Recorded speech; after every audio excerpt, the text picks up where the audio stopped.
स्वागत है आप सभी का इस चैनल के एक और नए वीडियो में, जहां आज हम पढ़ेंगे कैलाश मंजू बिश्नोई द्वारा लिखित पुस्तक कलेक्टर साहिबा का पाठ 18 नए राजा महाराजा है आईएएस।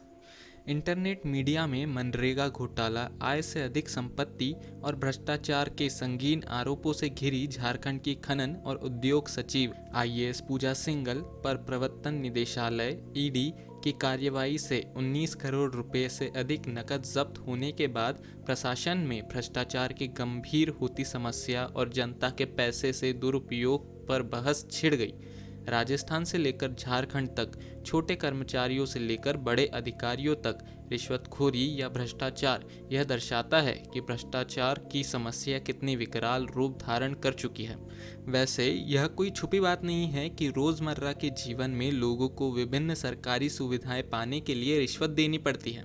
जन्म प्रमाण पत्र बनवाने से लेकर बिजली के बिलों को ठीक करवाने के लिए भी रिश्वत का चलन आम बात है। और ये सब तब है जब ज़्यादातर सेवाएं ऑनलाइन की जा रही है। अक्सर देखने में आता है कि सरकारी दफ्तर से जुड़ा काम कराने में आम आदमी के छक्के छूट जाते हैं। छोटे से काम के लिए उसे बड़े बड़े पापड़ बेलने पड़ते हैं। अपनी एक समस्या के निस्तारण के लिए जिले की जनता को तहसील दिवस अथवा थाना दिवस में बार बार प्रार्थना पत्र देने पड़ते हैं। एक बात यह भी है कि भारत के लोग संयम नहीं रखते। उन्हें अपने कार्य को कराने की जल्दीबाजी होती है। दस्तावेज पूर्ण होने पर भी लोग सरकारी कर्मचारियों की जी हुजूरी करते हैं। जनता को जल्दीबाजी नहीं करनी चाहिए। अधिकारी या कर्मचारी अगर टाल मटोल कर रहा हो तो करने दे। देरी से ही सही, काम नियम के तहत कराना चाहिए। रिश्वत नहीं देनी चाहिए, चाहे कुछ भी हो जाए। एक रिपोर्ट के मुताबिक आम आदमी से सबसे ज़्यादा रिश्वत पुलिस, परिवहन विभाग, स्वास्थ्य विभाग और हाउसिंग सेल व लैंड रिकॉर्ड वाले दफ्तरों में मांगी जाती है। ट्रांसपेरेंसी इंटरनेशनल की रिपोर्ट के अनुसार भारत में सार्वजनिक कार्यालयों से काम कराने के लिए देश के 62% लोगों को रिश्वत देने का अनुभव है। आज चाहे हम उच्च स्तर पर देखें या निम्न स्तर पर, दोनों ही तरह के विभागों के वरिष्ठ अधिकारी सामान्य जनता की पहुंच से बाहर है। यहाँ तक कि वे आम जनता की शिकायत सुनने के लिए फ़ोन पर भी उपलब्ध नहीं होते। माना कि अधिकारियों पर काम का बोझ होता है, परंतु उन्हें यह नहीं भूलना चाहिए कि सामान्य जन के टैक्स के भुगतान से ही नौकरशाही की गाड़ी दौड़ रही है। लेकिन दुर्भाग्य की बात है कि अब ये सेवाएं न रहकर अधिकारियों की आरामगाह बन गई है। पंचायतों से लेकर देश के बड़े शहरों तक आमजन प्रशासनिक तंत्र से असंतुष्ट दिखते हैं। ऐसे में सिविल सेवकों को आम जनता के प्रति जवाबदेह बनाने के साथ उनमें उनके प्रति संवेदनशीलता जगाना एक अहम चुनौती बन गई है। और हम तमाम प्रयासों के बावजूद भी वांछित नौकरशाही समूह विकसित नहीं कर पाए हैं। स्वच्छ प्रशासन के लिए सरकारी स्तर पर प्रयास भी हो रहे हैं। मसलन नौकरशाहों को भ्रष्टाचार मुक्त रखने के उद्देश्य से उन्हें हर साल अपनी चल अचल संपत्ति का ब्यौरा सरकार को सौंपना होता है, परंतु देखने में आया है कि इस नियम की अक्सर अनदेखी होती है। कुछ अर्थशास्त्रियों का तो यह मानना है कि भारत के विकास में बाधा का सबसे बड़ा जिम्मेदार इसकी नौकरशाही को ठहराना जाना चाहिए। अब तो आलम यह है कि लोग नौकरशाही को सेवाप्रदता के बजाय शोषण के एजेंट के रूप में देखने लगे हैं।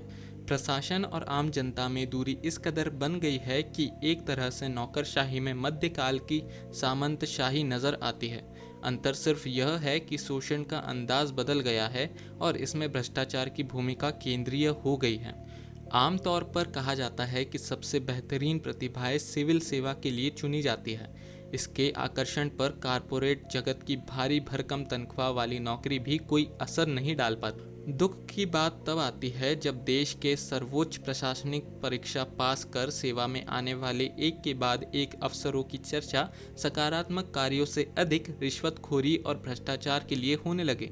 साफ जाहिर होता है कि भारतीय नौकरशाही के इस्पाती ढांचे में जंग लग रहा है। ऐसे में भारत कैसे भ्रष्टाचार मुक्त हो पाएगा? गौरतलब है कि देश के विभिन्न क्षेत्रों से प्रतिभाओं को आकर्षित करने के लिए वर्तमान सरकार द्वारा प्रशासनिक सेवाओं में लेटरल एंट्री की शुरुआत की गई है। ये प्रशंसनीय कदम है, परंतु शासन में उत्पन्न खामियों को दूर करने हेतु लेटरल एंट्री कोई अंतिम विकल्प नहीं है। पिछले कुछ सालों में प्रशासनिक व्यवस्था में सुधार लाने के लिए केंद्र सरकार हर वर्ष बड़ी तादाद में अक्षम और भ्रष्ट अफसरों की समय पूर्व अनिवार्य सेवानिवृत्ति पर काम कर रही है। सरकारी आंकड़ों के अनुसार 2014 से 2019 के बीच केंद्र सरकार द्वारा 312 अधिकारियों कर्मचारियों को काम से लापरवाही बरतने के आरोप में जबरन रिटायर किया गया। यह एक अच्छी पहल है और इस पर और तेजी से काम होना चाहिए। इससे लाभ यह होगा कि प्रशासनिक अधिकारियों पर अच्छा प्रदर्शन करने तथा स्वच्छ प्रशासन उपलब्ध कराने का दबाव बनेगा। कॉरपोरेट प्रशासन में भी सुस्त पड़ गए कर्मचारियों को आकर्षक पैकेज देकर बाहर का रास्ता दिखाया जाता है। इस क्षेत्र में यह कुछ हद तक सफल भी रहा है।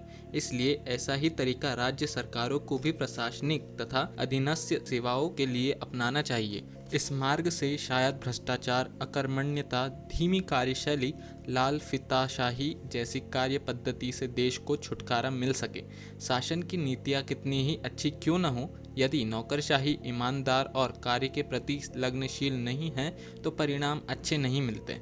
ऐसे मामले सामने आते रहे हैं जब सरकार द्वारा अच्छी नीयत से जन कल्याणकारी योजनाएं प्रारंभ की गई, लेकिन नौकरशाही की भ्रष्ट नीतियों के कारण वे अंजाम तक नहीं पहुंच सकी। अब प्रशासनिक सेवाओं में भ्रष्टाचार जिस प्रकार से रच बस गया है, उसे देखते हुए सरकार को भ्रष्टाचार पर जीरो टॉलरेंस नीति अपनाने की ज़रूरत है। समय समय पर किए गए विभिन्न अध्ययनों के अनुसार भ्रष्टाचार मानव की नैतिक दुर्बलता से इतना उत्पन्न नहीं होता जितना कि तंत्र में विद्यमान उन अंतर्निहित प्रणालीगत कमजोरियों से होता है। ये कमजोरियां भ्रष्टाचार के अवसर पैदा करती है। इसलिए केवल प्रशासनिक सतर्कता से भ्रष्टाचार पर काबू पाना बहुत मुश्किल है। इसके लिए बहुआयामी दृष्टिकोण अपनाने की आवश्यकता है, जिसमें सार्वजनिक भागीदारी और प्रणालीगत आर्थिक एवं प्रशासनिक सुधार भी शामिल हो। इसके अलावा एक सुझाव यह है कि सार्वजनिक सेवाओं को लोगों तक बेहतर तरीके से पहुंचाने के लिए जिलाधिकारियों को जिले की विकास योजनाएं लागू करने का एकमात्र जिम्मेदार बनाने के बजाय चयनित जनप्रतिनिधियों की कमेटी का सीईओ मात्र बनाया जाए। ठीक वैसे ही जैसे ग्राम पंचायत और ब्लॉक पंचायत स्तर पर पहले ही कर दिया गया है। साथ ही प्रशासनिक सेवाओं को दो भागों में बांटने की ज़रूरत है। एक हिस्सा पूरी तरह ग्रामीण इलाकों के विकास के लिए होना चाहिए और दूसरा अन्य सभी कामों के लिए। अगर हमें नए भारत का सपना साकार करना है और सबको न्याय तथा विकास का लाभ देना है, तो देश की उच्च प्रशासनिक सेवाओं में प्रशिक्षण और नियुक्ति में सुधार की दृष्टि से अलग समिति की सिफारिशों पर गौर करने की ज़रूरत है। समिति ने सुझाव दिया था कि उच्च प्रशासनिक सेवाओं एवं अन्य केंद्रीय सेवाओं को औपनिवेशिक पद्धति से अपने को मुक्त करना चाहिए। मैकॉले की चलाई अंग्रेजी परीक्षा और सामान्य ज्ञान से हटकर प्रशासकों का मूल्यांकन 21वीं शताब्दी की समस्याओं को सुलझाने की क्षमता पर आधारित हो और डिजिटल दौर में तकनीकों के प्रभाव, लोगों के अधिकारों की सुरक्षा, वैश्वीकरण एवं पर्यावरण संबंधी परिवर्तनों को प्रशासनिक सेवाओं का आधार बनाया जाए। इस प्रकार एक बहुआयामी व दीर्घकालिक रणनीति द्वारा ही लोक सेवाओं को भ्रष्टाचार से मुक्त कर सार्वजनिक निधियों का सदुपयोग सुनिश्चित किया जा सकेगा। नए राजा महाराजा है भारत के आईएएस। मेरा अपना तजुर्बा है, मोदी जी के कार्यालय में सामान्य आईएएस का रुतबा लगभग 10 गुना बढ़ चुका है। मुलायम सिंह के कार्यालय में भी मैंने आईएएस को निकट से देखा, मायावती के समय में भी देखा। जनप्रतिनिधियों का एक कंट्रोल दिखाया था, परंतु वर्तमान में किसी का कोई कंट्रोल नहीं है। जबरदस्त एकता है।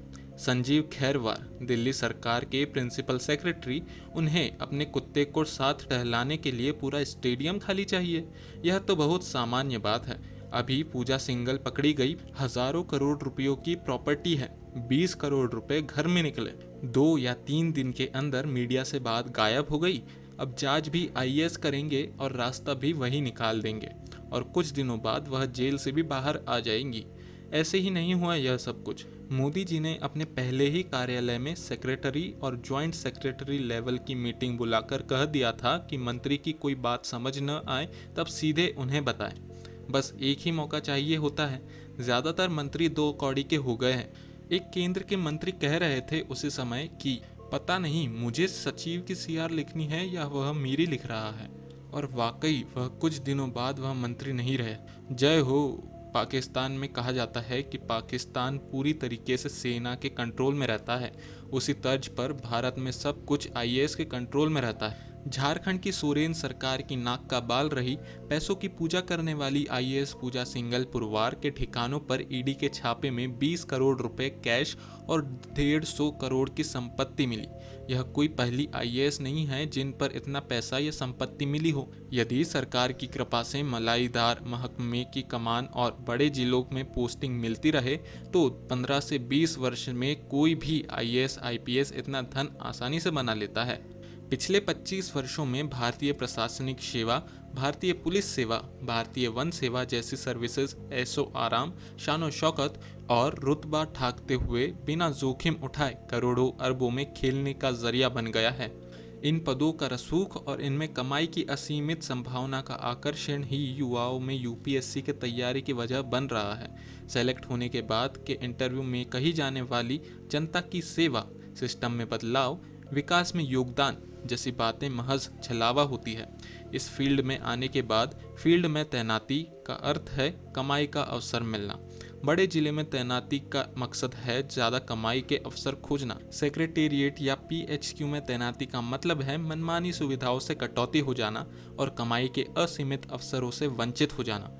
जब तक अंग्रेजों की दी गई इस व्यवस्था को सुधारा नहीं जाएगा, इनकी सीधी जवाबदेही तय नहीं की जाएगी, इन पर निगरानी के लिए कोई तंत्र स्थापित नहीं किया जाएगा, तब तक इस फील्ड की पूजाएं करोड़ों में खिलती रहेगी।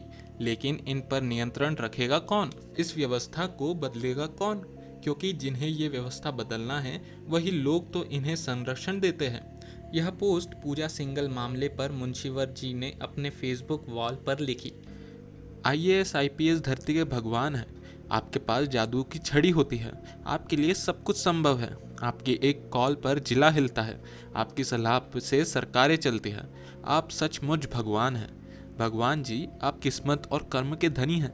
सिर्फ एक परीक्षा पास करते हैं और समाज के सबसे बड़े बुद्धिमान समझे जाते हैं। आपकी हनक और ठसक से हर कोई वाकिफ है। नाम सिविल सर्वेंट है, लेकिन ठसक सामंतों वाली रखते हैं। आधुनिक ज़माने के राजा तो आप ही लोग हैं। अगर आप आईएएस आईपीएस है तो आपके पिताजी वीसी बन सकते हैं। आप रिटायरमेंट के बाद आयोग के सदस्य बन सकते हैं। आपकी पत्नी संस्थान का डायरेक्टर बन सकती है। आप सबसे बड़ा कैंसर अस्पताल खोल सकते हैं। आप 10 बीघा में मछली पालन कर सकते हैं। आप बड़े निजी स्कूलों की लाइन लगा सकते हैं। आपका भाई नेशनल चैनल पर पत्रकार बन सकता है। आप चैनल के पत्रकारों को मैगजीन के नाम पर 5-5 करोड़ का विज्ञापन देकर भैया बन सकते हैं। आपके बेटे मैनुअल हक स्टेडियम में नहीं, अमेरिका के न्यूयॉर्क में टेनिस की ट्रेनिंग ले सकते हैं और वे पटना के सरकारी स्कूल में नहीं, रजवाड़ों के सिंधिया स्कूल में पढ़ सकते हैं। आईएएस आईपीएस धरती के भगवान हैं। आप चाहे तो नौकरी छोड़कर किसी मंदिर के सेक्रेटरी डायरेक्टर बन सकते हैं। रिटायरमेंट के बाद भी आप किसी संस्थान के महानिदेशक बन सकते हैं। आप आईएएस बन गए हैं और आपके नाम के नीचे करोड़ों रुपयों का घोटाला होगा, लेकिन लालू यादव की तरह आप जेल नहीं जा सकते। रिटायरमेंट के बाद आप खुद भी वीसी बन सकते हैं। आपके जैसे बाल बुतूर को पढ़ाने वाले प्रकांड प्रोफेसर साहब लोग भले ही वीसी न बने, लेकिन आप चुटकी बजाकर वीसी बन सकते हैं। रिटायरमेंट के बाद आप ब्लैक मनी को वाइट मनी करने के लिए बाबा बन सकते हैं। आप आईएएस बन गए तो रिटायरमेंट के बाद आप गांधी जी की धरोहर के सीईओ बन सकते हैं। आप पर भले ही सूचना छिपाने का आरोप लगता है, लेकिन रिटायरमेंट के बाद आप सूचना आयुक्त बन सकते हैं। सचमुच अगर आप आईएएस आईपीएस है तो भगवान हैं। आपके लिए सब कुछ संभव है। जीवन भर लोगों के अधिकारों का हनन करने के बावजूद आप मानवाधिकार के सदस्य बन सकते हैं। आपकी पत्नी बड़का साहित्यकार बन सकती है और धड़ल्ले से अपनी किताबें छपवा सकती है। सचमुच अगर आप आईएएस आईपीएस है तो आप भगवान हैं। आपका कोई बाल भी बांका नहीं कर सकता। आप अखबारों में आराम से छपवा सकते हैं कि आपके पास कैश सिर्फ 24,000 रुपये है और आप मारुति 800 कार से चलते हैं। पत्रकारों की इतनी हिम्मत कहा कि आपसे पूछे कि महाराज, दिल्ली वाला तीनों फ्लैट किसके नाम पर है? अयोध्या और नोएडा वाला प्लाट किसके नाम से है? धरती के भगवान, आपसे कोई पूछ ही नहीं सकता कि कौन सी फैक्ट्री में नोट छापे कि 4-4 गो फ्लैट हो गया। आपका वेतन प्रोफेसर के बराबर ही होता है। लेकिन प्रोफेसर साहब प्रोफेसर ही रह जाते हैं और आप पास अकूत संपत्ति के मालिक हो जाते हैं। सचमुच आईएएस आईपीएस धरती के भगवान हैं। भगवान, आपकी संपत्ति की जांच कोई कर ही नहीं सकता। किसकी हिम्मत है? नेता की? कभी नहीं। आप दोनों का रिश्ता इतना मजबूत होता है कि कोई कुछ कर ही नहीं पाएगा। आप दोनों में दामाद ससुर का भी रिश्ता होता है। अब भला ससुर अपने दामाद की जांच कैसे करा सकता है? आपकी महिमा अपरंपार है। एक क्लर्क बेचारा ट्रांसफ़र के लिए 10 साल तड़पता रहता है और आप तो दूसरे राज्य से नौकरी करके भी आ सकते हैं। आपकी गोटी आपके पुरखों ने बहुत बढ़िया सेट की है। भगवान, सचमुच अगर आप आईएएस आईपीएस है तो भगवान है। आपके लिए सब कुछ संभव है। आपके नाम के साथ सिविल सर्वेंट जुड़ा हुआ है, लेकिन आप सर्वेंट थोड़े हैं। आप तो मालिक है, हाकिम है। संविधान ने आपको सर्वेंट बनाया, लेकिन आप तो हाकिम बनकर और तनकर बैठे रहते हैं। आप मालिक के रूप में दिखते हैं और जनता सर्वेंट के रूप में दिखती है। जनता में इतनी हिम्मत कहाँ है कि आपको सर्वेंट बोले? जनता तो बेचारी है। फिर भी आपको शर्माने की ज़रूरत नहीं है, क्योंकि आप धरती के भगवान हैं। सचमुच अगर आप आईएएस आईपीएस है तो भगवान है। आपके लिए सब कुछ संभव है। भगवान, आप दरोगा को भी फ़ोन करते हैं तो बाबू कहकर बात करते हैं, क्योंकि थाना तो आप 5-5 लाख में बेचते हैं। आप बालू माफियाओं के साथ बालू बालू खेल सकते हैं। आप प्रेमिकाओं की लाइन लगा सकते हैं। कोई आपके विरुद्ध कुछ साबित नहीं कर सकता। आपकी दोस्ती और रिश्तेदारी के आगे पूरी दुनिया नतमस्तक है। अखबारों में धड़ल्ले से छपता है 4 करोड़ का फ्लैट, 14 करोड़ की संपत्ति, लेकिन कोई यह नहीं पूछता कि इतनी संपत्ति आई कहाँ से। क्या किसी प्रोफेसर के पास नौकरी के आने के बाद में इतनी संपत्ति होती है महाराज? वेतन तो आप दोनों का बराबर होता है ना। भगवान, आपने एक प्रतियोगिता परीक्षा पास की, दुनिया की सारी परीक्षाएं पास नहीं की, लेकिन आप खुद को सर्वज्ञाता समझते हैं। आप बहुत ब्रिलियंट रहते तो कोई आविष्कार करते, नया प्रयोग करते, सामाजिक बदलाव लाते, लेकिन आप में नैतिक बल है कहाँ? सरकार कह रही है कि दहेज बंद करो और आप खुद 2 करोड़ दहेज लेकर शादी किए हैं। सरकार कहती है कि शिक्षा में सुधार लाएंगे और आपका खुद का बेटा कॉन्वेंट में पढ़ता है। सरकार कहती है कि बेरोजगारी दूर करेंगे और आपकी एजेंसी सरकारी ऑफिसों में संविदा कर्मियों को रखवाती है। हे भगवान, हे आर्यपुत्र, क्या आपको शर्म नहीं आती? सारा भ्रष्टाचार आपसे ही शुरू होता है। आप अगर ठीक हो जाए तो नीचे का सिस्टम दुरुस्त हो जाए, लेकिन आपको तो पूजा सिंगल बनने में मज़ा आता है। फेसबुक ट्विटर पर भ्रष्टाचार मामले पर विमर्श शुरू हो जाने के बाद इस मुद्दे पर दीपक ने यह अपनी फेसबुक वॉल पर लिखा। युवा किसी भी देश और समाज में बदलाव के मुख्य वाहक होते हैं। इतिहास गवाह है कि आज तक दुनिया में जितने भी क्रांतिकारी परिवर्तन हुए हैं, चाहे वे सामाजिक, राजनीतिक, आर्थिक, सांस्कृतिक या वैज्ञानिक रहे हो, उनका मुख्य आधार युवा ही रहे हैं। आईएएस के कुत्ते ने हमारे दौर की मानसिकता को भी कुत्ता बना डाला। यह कोई मामूली कुत्ता थोड़े है, यह साहब का कुत्ता है। यह उस आईएएस दंपत्ति का महान कुत्ता है जिसके लिए दिल्ली के एक पूरे स्टेडियम को खाली करा दिया। साहब की तरफ से खिलाड़ियों और कोच को यह सख्त निर्देश दे दिए गए थे कि जब साहब के इस एलीट क्लास के कुत्ते का हवा पानी के लिए आगमन हो तो मैदान साफ होना चाहिए, जिससे उसके टहलने में कोई बाधा नहीं हो। कोई यह पूछने वाला या टोकने वाला न हो कि साहब का यह कुत्ता देश के लिए मेडल लाने और इस स्टेडियम में पसीना बहाने वाले खिलाड़ियों से श्रेष्ठ प्रजाति का आखिर कैसे है। इसका भी जवाब है, वह है इस विशेष कुत्ते की मानसिकता। यह किसी जर्मन शेफर्ड या बुलडॉग कुत्ते की तरह थोड़ी न है। वह तो आईएएस साहब का कुत्ता है। बिल्कुल उन्हीं की तरह सोचता है, विचारता है, उसी लाइफस्टाइल में जीता है, कुलीनता के चरम पर चढ़ तांडव करता है और उसी मानसिकता के अनुसार अन्य लोगों को दास समझता है। इस डेवलपमेंट तक पहुंचना आसान थोड़ी ना है। इस जीवन स्तर तक पहुंचने के लिए कुत्ते को आदमी बनना पड़ा होगा। इस जटिल और महान लक्ष्य के लिए उसे बहुत मेहनत करनी पड़ी होगी। साहब और उनकी आईएएस मैडम को उसे विशेष रूप से मानसिक और शारीरिक रचना विज्ञान के स्तर पर प्रशिक्षित करना पड़ा होगा। उसकी सोच से कुत्ता समाज के मनोविज्ञान को निकाल कर मानव समाज और उस पर भी आईएएस के मनोविज्ञान को प्रत्यारोपित करना पड़ा होगा। आदमी को कुत्ता बनते तो सभी ने देखा और पढ़ा होगा, पर यहाँ तो कुत्ते को आदमी बनाने का मुश्किल और असंभव जैसा टास्क था, वह भी आईएएस के मनोविज्ञान और उस मानसिक स्तर तक पहुँचाना। इससे यह सिद्ध होता है कि एक आईएएस मामूली कुत्ते को भी आदमी बना सकता है। यह चमत्कार केवल भारतीय नौकरशाह ही कर सकता है। यह असंभव सा टास्क दुनिया के मानव और जीव विज्ञान के इतिहास में भले ही पहली बार हुआ हो, लेकिन इस कीर्तिमान को भारत ने करके दिखा दिया। हल्कू और झबरा ने पूस की रात में मालिक की फसलों की मवेशियों से रखवाली करने में अपनी श्वान स्वामी भक्ति भले सिद्ध की हो, लेकिन यहाँ मामला एलीट वर्जन के डॉग का है। कुत्ते ने दिल्ली के अपने आईएएस साहब और आईएएस मेम साहब के बीच 3500 किलोमीटर की विरह की दीवार खींच दी। लेकिन सवाल यह है कि कुत्ते से आदमी बना कुत्ता अब किसके पास रहेगा? साहब के पास लद्दाख में या मैम के पास अरुणाचल प्रदेश में? दिल की राजधानी दिल्ली को छोड़कर उसे पूर्वोत्तर भारत में कब तक रहना पड़ेगा? इसका जवाब भी भारत सरकार को देना पड़ेगा, या फिर सरकार को ऐसी व्यवस्था करनी पड़ेगी कि हवाई मार्ग से उसकी दोनों मालिकों से नित्य भेंट मुलाकात होती रहे।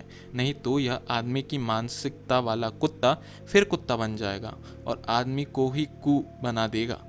त्यागराज स्टेडियम के कुत्ते घुमाने के शौकीन रहे आईएएस ऑफिसर संजीव खेरवार के ट्रांसफर पर अरविंद जी ने अपनी फेसबुक वॉल पर यह व्यंग्य लिखा, जो देखते ही देखते सोशल मीडिया पर वायरल हो गया। संघ लोक सेवा आयोग द्वारा आहूत भारतीय प्रशासनिक सेवा परीक्षा के परिणाम घोषित हो गए हैं। मेधाओं के विषय ज्ञान और सामान्य ज्ञान की जांच करने वाले विशेषज्ञों का समूह चयनित अभ्यर्थियों को उनके सर्वश्रेष्ठ प्रतियोगी होने का प्रमाण पत्र देता है। निसंदेह इतनी कठिन परीक्षा में टॉप करना चुनौतीपूर्ण लक्ष्य होता है। इस चुनौती को पार कर जिस लोक सेवा की चुनौती को स्वीकार किया जाता है, वह देर सबेर विलासिता और ऐशो आराम के बिस्तर के नीचे दबकर निष्प्राण हो जाती है। नौकरी पाने और अच्छे जीविकोपार्जन हेतु हर विद्यार्थी परिश्रम करता है। उसके माता पिता के अरमान जब ईश कृपा द्वारा फलीभूत होकर संतान को सफलता के सोपान पर आसनस्थ करते हैं, तब कठिन परिश्रम, अध्ययन और परीक्षा की शुचिता आदि की परिभाषाएं शीर्षक बन जाती हैं। नौकरी हेतु आहूत की जाने वाली समस्त परीक्षाओं में सेवा शब्द प्रारंभ से ही जुड़ जाता है और निर्धारित अवधि के पश्चात घर आते समय भी सेवा मुक्त शब्द प्रयुक्त होता है। यह सेवा उस परीक्षा की नैतमित सेवा न रहकर जब उसकी व्यक्तिक सेवा में परिवर्तित हो जाती है, तब वह सेवक से शाह का सफर तय कर नौकर शाह बन जाता है। आईएएस में टॉप करने वाले अभ्यर्थियों के स्वागत समारोह में बजने वाले नगाड़े की ध्वनि पर यही नौकरशाह अपनी सफलता रूपी प्रेयसी के साथ नृत्य करता है। मीडिया को दिए गए साक्षात्कार में आदर्श की चादर ओढ़कर लोक सेवा की दुहाई देता हुआ चेहरा जब सेवा काल में नकाब उतारकर जनता की गाड़ी कमाई पर ऐश करता है, तब वह और भी अनुकरणीय बन जाता है। उसके तनख्वाह से आगे की अहनक रुतबा, चलते समय गाड़ी के आगे पीछे बजती दुंदुभी जनता के बीच कौतूहल और आकर्षण पैदा करती है। हर व्यक्ति में लालसा पैदा करती है कि काश उसकी भी औलाद यही परीक्षा उत्तीर्ण कर सम्राट का मुकुट पहन लोक सेवा के नेपथ्य में लोक पर शासन करती। यह लेख मुझ जैसे नाचीज के प्रशासनिक अधिकारी न बन पाने के दर्द का परिणाम है, अपितु उस कोरे झूठ का पर्दाफाश करने का निमित्त है जो 90% आईएएस अधिकारियों के माथे पर लोक सेवा का कलंक बनकर तथाकथित आदर्श का डंका बजवाता है। विश्वविद्यालयों के असिस्टेंट प्रोफेसर के समतुल्य वेतनमान पर चयनित यह लोक सेवक जब जनता की गाढ़ी कमाई से तिजोरी भर कई फ्लैट, भूखंड, फार्म हाउस का मालिक बन हजारपति से अरबपति बनने का सफर पूरा करता है, तब वह और अधिक अनुकरणीय बन जाता है। सत्ता के पैरों में जूते पहनना, उतारना, फीते बांधना और मलाईदार पोस्टिंग हेतु चरण चाटना तक की उद्यमिता करना उसकी दिनचर्या में शामिल हो जाता है। हर अभिभावक और विद्यार्थी के मन मस्तिष्क में इस नौकरी की इच्छा बलवाती हो जाती है। यह परीक्षा व्यक्ति को रंक से राजा बनाने का सामर्थ्य रखती है। बाकी सरकारी सेवाएं भी जनता की इतनी सेवा तो कर ही चुकी है कि आज लगभग हर व्यक्ति विकास के पेड़ पर चढ़कर गुलाम भारत के यातनापूर्ण शासन को आज़ाद भारत के भ्रष्ट शासन से अच्छा करता नजर आता है। मेरा मकसद सर्वोच्च सेवा के सर्वोच्च परीक्षा में सर्वोच्च अंक प्राप्त करने वाली सर्वोच्च मेधाओं को रेखांकित करना नहीं, अपितु इस सेवा के नाम पर सर्वोच्च भ्रष्टाचार कर कुबेर की लुंगी पहन जनता के बीच सर्वोच्च सेवक बनने के छद्दा रूप को उद्घाटित करना है। लोक सेवा लोक के लिए है अथवा लोक की सेवा लेने हेतु यह निर्णय उस आयोग के हवाले छोड़कर इतना अवश्य कहूँगा कि व्यक्ति को मानव से ईश्वर बनाने वाली इस परीक्षा में मेधाओं की सामर्थ्य जांच के साथ उन मानवीय मूल्यों की भी जांच होनी चाहिए जो उन्हें मरे ज़मीर के साथ अवकाश ग्रहण तक भ्रष्ट से भ्रष्टतम तक का मानद सफर तय कराते हैं। हम भी समस्त टॉपरों के साथ आईएएस बने सारे अभ्यर्थियों को बधाई देते हैं, किंतु उनके स्वागत गीत में बज रहे डीजे में दौलत की खनक और उस रेड कारपेट को ओझल किए बिना जिसके नीचे लाखों किसानों की पगड़ियां दबकर आजीवन करहाती रहती है। त्यागराज स्टेडियम में प्रशासनिक अधिकारी द्वारा पद के दुरुपयोग पर अंजनी कुमार ने अपनी फेसबुक वॉल पर लिखा, यूपीएससी का फाइनल रिजल्ट आ चुका था। 2021 की यूपीएससी सिविल सेवा में चयनित अभ्यर्थियों को बधाई मिल रही थी। मैंने भी हिंदी माध्यम से टॉपर रहे मेरे मित्र रवि सिहाग को कॉल करके बधाई दी। रवि ने इस साल 18वीं रैंक लाकर हिंदी माध्यम के झंडे गाड़ दिए थे। रिजल्ट घोषित होते ही चयनित अभ्यर्थियों के घर पर बधाई देने वाले लोगों का ताका लग गया था। चयनित अभ्यर्थियों को ऐसा लग रहा था जैसे उन्होंने मंगल ग्रह पर पानी खोज लिया हो। अब आते हैं हिंदी माध्यम पर। मित्र रवि कुमार सिहाग को साल 2018 में 337वीं रैंक और 2019 में 370वीं रैंक मिलने के बाद अंततः एक बेहतर रैंक मिली। अब जाकर वह प्रॉपर आईएएस बन सकते थे। हिंदी माध्यम से होना उनके लिए भी चुनौती था, वो भी तब जब वह अंग्रेजी का स्टडी मटेरियल प्रयोग करते थे, मतलब अंग्रेजी में उपलब्ध सामग्री पढ़ना और मातृभाषा हिंदी में मेंस परीक्षा लिखना। साथ ही पिछले चयन में मिली नौकरी का एक्सपोजर भी था। इसके अलावा 22वीं रैंक पर एक और हिंदी माध्यम का उम्मीदवार काबिज है। वास्तव में आप इसे उम्मीद की किरण ही कह सकते हैं, उम्मीद नहीं। ये 18वीं रैंक का झंडा जहां गड़ा है उसके पीछे का रास्ता लंबा और खाली है। 2011 के पूर्व जब तक परीक्षा का पैटर्न नहीं बदला था तब तक जो हिंदी माध्यम 48% पर था, वह हिंदी माध्यम आज 2 से 3% रिजल्ट में ऐसा खुश है जैसे गड़ा हुआ धन मिल गया हो। यह रिजल्ट भी सरकार को दिए ढेरों ज्ञापन, आंदोलन, मंत्री मुख्यमंत्री, पत्राचार, अखबार कवरेज, सोशल मीडिया और न जाने क्या क्या करने के बाद भी ठीक से नहीं हासिल है। और अब अगर कुछ बेहतर हो भी जाए तो भी डीपी अग्रवाल जैसे आधुनिक मैकॉले का किया हुआ जो गुजरे 10 साल से हमारी पीढ़ी ने भुगता है, क्षम्य नहीं है। डीपी अग्रवाल यूपीएससी के पूर्व चेयरमैन हैं जिन्होंने इस नए पैटर्न को लागू करने में प्रमुख भूमिका निभाई थी। अब कुछ लोग इस पर अपना ज्ञान दे सकते हैं कि भाषा चयन में बाधा नहीं है, यह मात्र हिंदी माध्यम का प्रलाप है। तो उनसे एक बात कहनी है, साल 2021 की टॉपर श्रुति शर्मा का इंटरव्यू सुनिए। वह बताती है कि पिछले अटेम्प्ट में मेंस का फॉर्म भरते समय गलती से उनका माध्यम हिंदी क्लिक हो गया था, अतः उन्हें वह परीक्षा हिंदी माध्यम में देनी पड़ी और वह कुछ मार्क्स से सिलेक्शन से चूक गई, परफॉर्म नहीं कर सकी। इससे बड़ा साक्ष्य हिंदी भाषाई हताशा का क्या होगा? भाई, अगर भाषा चयन और ज्ञान की अभिव्यक्ति में बाधा नहीं है तो टॉपर महोदय को पूर्व में ही हिंदी माध्यम से परीक्षा देने पर भी चयनित हो जाना चाहिए था। और बात हिंदी या अंग्रेजी में परीक्षा देने की नहीं है। परीक्षा की तैयारी, उसका प्रोसेस, उपलब्ध अध्ययन सामग्री, मेंस के आंसर जांचने वालों का रवैया, यूपीएससी बोर्ड की उम्मीदवारों से एक्सपेक्टेशन मायने रखता है और यह एक्सपेक्टेशन अंग्रेजी को पोषित करता है। यह कहूँ तो अतिशयोक्ति नहीं होगा। दौड़ शुरू करने की लाइन बराबरी की नहीं है। पूरे परीक्षा पैटर्न का झुकाव अंग्रेजी और टेक्निकल बैकग्राउंड की तरफ है। देशी, स्थानीय और हिंदी माध्यम के ग्रामीण बच्चों के लिए इसमें प्रीलिम्स के स्तर से ही एलिमिनेशन है, उसके लिए जगह ही नहीं है। रिक्शे वाले, चाय वाले, सब्जी वाले के बच्चों को आईएएस बनते देखने का बाजारवाद आपको सत्य नहीं देखने देता। एक्सेप्शंस आर ऑलवेज देयर, अतः संभव सब कुछ है। वह भी बनेंगे अगर डिजर्व करते हैं, पर इसे यूनिवर्सल मत मानिए। फिलहाल हिंदी माध्यम के इतने से रिजल्ट से खुश होकर भाषाई हताशा का माहौल मत उड़ाइए। यह हिंदी माध्यम के मरणासन्न शरीर पर हंसने जैसा है कि देखो उसने अभी अभी हाथ हिलाए। हम हिंदी माध्यम वाले एक लंबे नैराश्य से गुजरे हैं। हम टूट गए हैं। हम काबिल थे पर हम दौड़ में बराबरी पर नहीं रखे गए। हम फिर भी चयनित हो गए, पर हम हर रिजल्ट पर गुस्से से भरे रहते हैं। हम सामान्य होने की कोशिश करते हैं, पर उम्मीद की इक्का दुक्की किरणें हमारे नैराश्य को तोड़ने की बजाय और भड़का देती है, क्योंकि हमें उम्मीद की किरण नहीं, उम्मीद का पूरा सूर्य चाहिए। शेष रवि सिहाग के बहाने ही सही कुछ तो सुधरे और हिंदी माध्यम फिर से यूपीएससी के रिजल्ट में बराबरी कर सके। हमारा काम सही प्रक्रिया की पालना करना है। यद्यपि अगर यह करके भी हम परिणाम तक नहीं पहुंचते तो स्वाभाविक तौर पर चिंता होती है, लेकिन चिंतन का एक बिंदु ये भी है कि हमारे प्रक्रिया का सटीक और यथासंभव अनुकरण किया भी है या नहीं। विगत दिनों में हिंदी माध्यम के एक बड़े छात्र वर्ग ने इसको लेकर कई विवेकपूर्ण, आक्रोश भरी, निराशाजन्य और कुंठा से भरी अभिव्यक्तियां की है और शिक्षक वर्ग भी इससे अछूता नहीं है। लिहाजा इससे कई प्रश्न और ज़रूरतें पैदा हो गई है।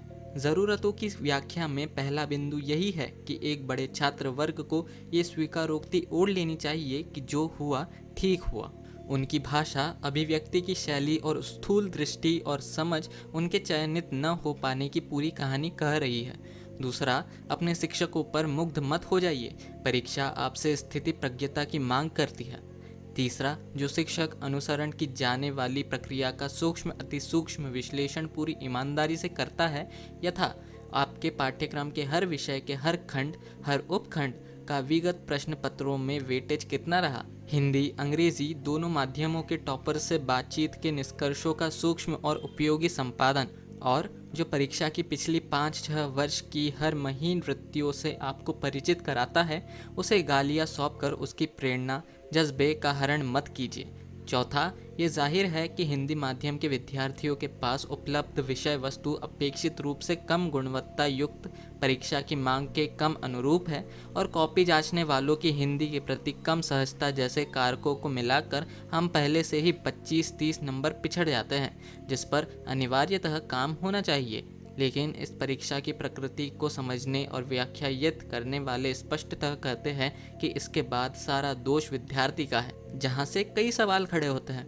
विवाद का पहला प्रश्न तो यही है कि एक्सपर्ट्स का ये मानना कितना सही है। दूसरा, क्या हम हिंदी माध्यम वाले अपनी प्रकृति में आलसी हैं? क्या हम परीक्षा की मांग के अनुरूप न पढ़ पढ़ाकर, प्रक्रिया की पालना न करके विशेषज्ञता हासिल करने में लग जाते हैं? क्या हम वस्तुनिष्ठ प्रश्नों के अभ्यास, उत्तर लेखन अभ्यास में कोताही बरतते हैं? क्या हम प्रश्नों के मर्म को ही ग्रहण करने में पिछड़े हैं? इन जैसे सवाल जिनका ईमानदार परीक्षण करके हम संभवतः हमारे कम चयन के कारणों और संभावित जवाबों तक आसानी से पहुंच सकते थे। यूपीएससी परीक्षा के भाषाई माध्यम में हिंदी सहित सभी भारतीय भाषाएं अंग्रेजी की तुलना में बेहद पीछे हैं। भारतीय भाषाओं को परीक्षा माध्यम बनाने के पीछे यह तर्क था कि लोग अपनी भाषा में लिखेंगे और बेहतर करेंगे, पर अंग्रेजी का वर्चस्व अब भी है और बढ़ता ही जा रहा है। यूपीएससी रिजल्ट में जामिया यूनिवर्सिटी के 52 छात्रों के सफल होने की खबर पर कुछ मित्रों ने कहा कि वे उर्दू माध्यम वाले प्रतियोगी रहे होंगे, पर यह बात तथ्यों के विपरीत है। भाषाई माध्यम के अनुसार आईएएस की ट्रेनिंग देने वाले लाल बहादुर शास्त्री राष्ट्रीय प्रशासनिक अकादमी मसूरी के 2019 के 94 फाउंडेशन कोर्स में कुल 326 प्रोबेशनर थे। इनमें से 315 अंग्रेजी, 8 हिंदी और एक गुजराती, कन्नड़ व मराठी से थे। उर्दू से कोई भी नहीं चुना गया था। शालिनी ने सिविल सेवा परीक्षा परिणाम घोषित होते ही अपने फेसबुक पोस्ट पे ये बातें लिखी। आप खुद नहीं बन पाएंगे यूपीएससी टॉपर, केवल बधाई देते रह जाएंगे। यूपीएससी का रिजल्ट आ गया। खबर पढ़कर आप में ग्लूकॉन डी वाली इंस्टेंट एनर्जी आ गई होगी कि आप भी कुछ ऐसा कर सकते हैं। आप भविष्य के सपने सजाने लगते हैं। आप बिल्कुल उस मासूम प्रेमी की तरह है जो मोहल्ले की प्रेमिका से एक तरफा सच्चा प्यार करता रह गया और आपके प्यार को कोई डॉक्टर, इंजीनियर, आईआईटीएन ले गया। जी हाँ, ऐसा ही हाल होता है हिंदी माध्यम में यूपीएससी की तैयारी कर रहे छात्रों का। देश में नौकरियों के सर्वोच्च पद अंग्रेजी माध्यम वालों के लिए रिजर्व होते हैं। जी हाँ, रिजर्व होते हैं। यूपीएससी में हिंदी माध्यम का केवल विकल्प होता है। 60-70 लोग भी फाइनल मेरिट में जगह नहीं बना पाते। IIM, CDS, medical, engineering, law में हिंदी के नाम की कोई चीज़ ही नहीं है। अगर दुनिया में तीसरी सबसे ज़्यादा बोले जानी भाषा रोज़गार नहीं दे पा रही है तो आप सोच सकते हैं कि कितना बड़ा तबका हर साल बेरोज़गार बनता होगा। सबसे भयावह सवाल तो यह है कि हिंदी माध्यम से पढ़े बेरोज़गारों की इतनी बड़ी खेप को कहाँ खपाया जाएगा। ताज्जुब तो तब होता है जब संसद में सबसे ज़्यादा सांसद, मंत्री, प्रधानमंत्री हिंदी बेल्ट से आते हैं, फिर भी हिंदी भाषी छात्रों को रोज़गार नहीं मिल पा रहा है। हर स्तर पर उनके साथ दोयम दर्जे का व्यवहार होता है। प्राइवेट नौकरी में तो उन्हें बड़ी सख्ती के साथ बोला जाता है, if you don't know English you are not eligible for this post. आखिर ये छात्र जाएंगे कहाँ? कुछ छात्र जो ज़्यादा मेहनती होते हैं अपनी अंग्रेज़ी ठीक ठाक कर सेटल हो जाते हैं, पर बाकी छात्रों की ऊर्जा का इस्तेमाल केवल झंडा उठाने में करवाया जाता है, क्योंकि बेरोजगारों की फौज से ही असली राजनीतिक कार्यकर्ता पनपते हैं। होश में आ जाइए, आपके साथ कितना बड़ा धोखा किया जा रहा है कि सरकार जिस माध्यम में आपको शिक्षा देती है उस माध्यम में रोजगार नहीं देती। सुमन जी ने अपनी फेसबुक वॉल पर लिखा, दिल्ली में यूपीएससी की तैयारी करने आए छात्रों को क्या नहीं करना चाहिए? एक टीवी रिपोर्टर ने यूपीएससी टॉपर से पूछा। टॉपर का सरल सा जवाब था, पहला, यहाँ हर बार की तरह अब पार्टी में न जाए। अगर आप हर वीकेंड पर पार्टी करते हैं तो 2 साल के बाद आपकी ज़िंदगी में एक ही चीज़ खास होगी। दूसरा, अपने स्वास्थ्य और नींद की उपेक्षा न करें। आपके डार्क सर्कल केवल ओएमआर में मिलते हो, आपकी आंखों के नीचे नहीं। तीसरा, चाय, सिगरेट, तंबाकू चर्चा से बचें। अंधेरे फेफड़े आपको एक अंधेरे करियर की ओर ही ले जाएंगे। चौथा, हर 2 महीने में रूम शिफ्टिंग न रखें। यह एक बार शुरू होने के बाद कभी नहीं रुकेगा। आज आप मुखर्जी नगर में हैं, कल नेहरू विहार, फिर गांधी विहार, वजीराबाद, आज़ादपुर, तिमारपुर, जीटीबी नगर आदि। पांचवा, किसी भी कोचिंग इंस्टीट्यूट, टॉपर आदि पर आंख बंद करके भरोसा न करें। इच्छित सीट पाने के लिए 40-50 मिनट अपने कोचिंग क्लास के बाहर खड़े न हों। लबासना में सीट पाने का लक्ष्य रखें, कक्षा में नहीं।